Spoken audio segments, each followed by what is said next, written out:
में एक ऐतिहासिक संशोधन है जिसे ग्रामीण क्षेत्रों में पंचायती राज व्यवस्था को संवैधानिक मान्यता देने के लिए लाया गया था।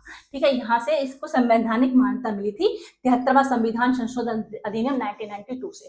ठीक है, यह अधिनियम 24 अप्रैल 1993 से प्रभाव में आया। डेट ध्यान रखिएगा, 24 अप्रैल 1993। क्यों मैं ये बोल रही हूँ ध्यान रखिएगा, क्योंकि राष्ट्रीय पंचायत दिवस इस दिन मनाया जाता है। ये वन लाइनिंग क्वेश्चन में आ सकता है। तो 24 अप्रैल 1993 से प्रभाव में आया। इसने संविधान में भाग 9 पार्ट 9 और 11वीं अनुसूची को जोड़ा था। ठीक है, जो भाग 9 हम पढ़ रहे हैं ये 73वें संविधान संशोधन से ही जोड़ा गया है। और 11वीं अनुसूची भी इसमें हम 11वीं अनुसूची भी हम पढ़ चुके हैं, आपको वीडियो पे मिल जाएगी। ठीक है जी, आपके चैनल पे मिल जाएगी। ठीक है, प्लेलिस्ट वगैरह पे। और 11वीं अनुसूची को इसमें जोड़ा गया था। ठीक है, मुख्य उद्देश्य क्या था? स्थानीय स्वशासन को संवैधानिक मान्यता देना, ग्राम स्तर पर लोकतांत्रिक शासन प्रणाली को मजबूत बनाना, पंचायतों को स्वायत्त और उत्तरदायी बनाना, जन भागीदारी और विकेंद्रीकरण को बढ़ावा देना। जन भागीदारी तो समझते ही हैं। ठीक है, सभी लोगों की भागीदारी और जन भागीदारी, और विकेंद्रीकरण को बढ़ावा देना मतलब देखिए, जो काम पहले राज्य सरकारें कर रही थी, केंद्र सरकारें कर रही थी, ठीक है, अब वो पंचायतें करेंगी।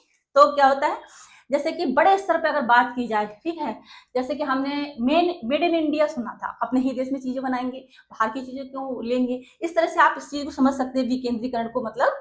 ठीक है, अब जो काम पहले केंद्र सरकारें कर रही थी, राज्य सरकारें कर रही थी, अब वो काम पंचायतें करेंगी। तो इसका मतलब होता है विकेंद्रीकरण। ठीक है, जन भागीदारी और विकेंद्रीकरण को बढ़ावा देना इसका मेन उद्देश्य था।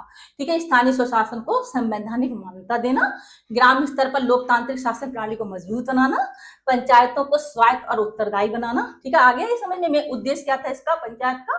ठीक है, भाग 9 पंचायतें। आर्टिकल हम जब स्टार्ट किया हमने 243 लास्ट वीडियो में, कहाँ तक पंचायतें दी गई हैं? आर्टिकल 243 ओ तक हम पढ़ेंगे। ठीक है, यहीं तक आर्टिकल दिए हुए हैं पंचायत के, फिर आपके नगर पालिका स्टार्ट हो जाती हैं। ठीक है, 11वीं अनुसूची देखिए, इस अनुसूची में कुल 29 विषय हैं।